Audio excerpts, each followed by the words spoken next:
Phil Hayes and Jim Murray are both high school teachers. They both teach social studies, and they both work in the Columbus City Schools. But when it comes to Senate Bill 5, Issue 2, their similarities end there. I want people to vote no on Senate Bill 5.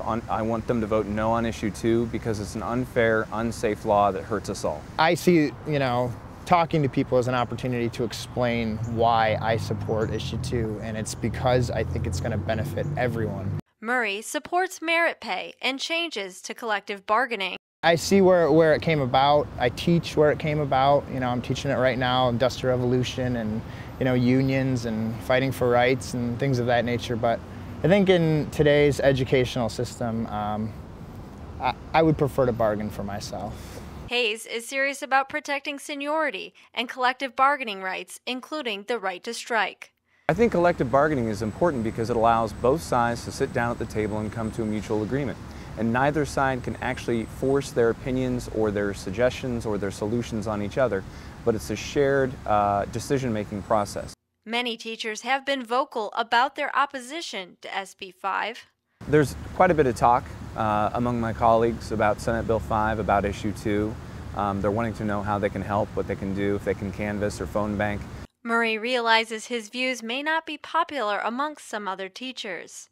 There's a few people that, disagree with all their heart and soul with the things that I'm saying right now, but it hasn't gotten to the point where that's affected any of our personal relationships.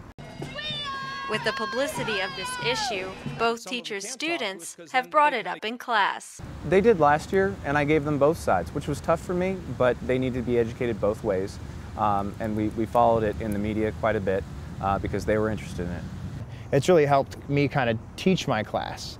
We teach legislation and referendums and how Congress puts these things together and how the people have an opportunity to speak up and how them as citizens can speak up about anything.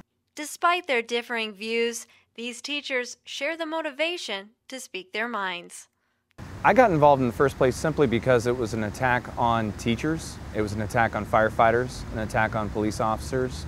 And so my first activity with being involved in it was to testify in opposition to Senate Bill 5 when it was still in the Senate committee back in February of this year. The more I've learned about Issue 2, the more it's kind of made me passionate about it. So I agreed to sit down and answer some questions, and there's a video that was put on Better Ohio. After that, I'm more involved in it now. I'm paying more attention. I went to a rally last weekend where I heard the governor speak on it. On Election Day, voters will have the final say whether or not they support Issue 2.